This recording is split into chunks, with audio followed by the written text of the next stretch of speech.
Now, shout out to Glitch for this one. He said he needed a little bit more help with using the ults when it come down to strategy. So I'm gonna try to shorten this. It's gonna be a little bit extended. I'm gonna go over a couple of characters and what you should do as far as in when to use an ult with a strategist. So before we get into specific characters, let's talk about 3 universal rules. If you can nail these down, you're already way ahead of the game. So first up, save your ults for big moments. A game-changing ult is one that either shuts down the enemy's big play or gives your team the green light to clutch the win.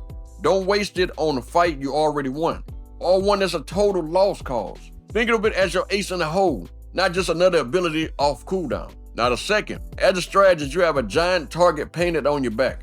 Your job is to stay in the back line. Use your teammates as human or inhuman shields or activate your ultimate from a safe spot. An ult is completely worthless if you get taken out halfway through the animation. Always know where your cover is and have an escape plan. Now number 3, talk to your team. Seriously, this is non-negotiable. You can do it as simple as, my ult is ready. That can make a huge difference.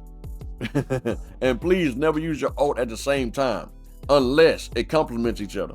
So saying like if you got Cloak and Dagger, somebody else has an ult as far as in Vanguard, it can complement each other. But don't use somebody like Luna Snow and Mantis and use the ults at the same time, because that's a complete waste. They do the same thing.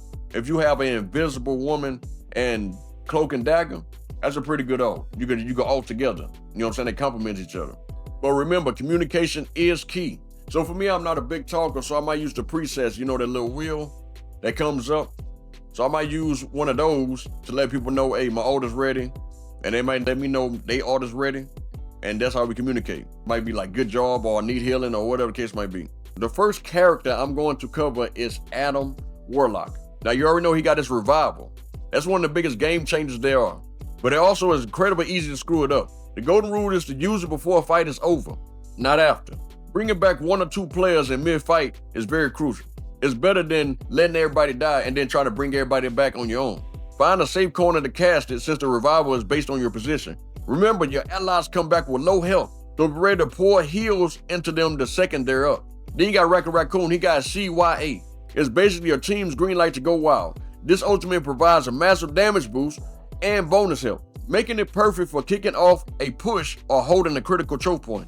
The key is placement. Don't just toss it out there in the open where it can get blown up. Take it behind a corner or a piece of a corner, so your team can get buffs without the enemy having a clean shot at it.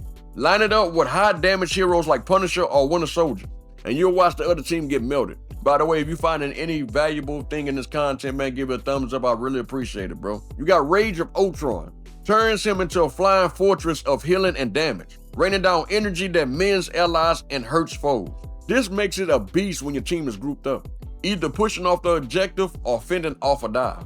You have to use Ultron Flight to your advantage. Stay mobile and get above the fight where you can provide support from a safe distance. But be warned, it has a bit of a startup animation, so you can't just slam it as a panic button to save somebody. Use it on your team for those long, chaotic team fights. Then you got Jeff.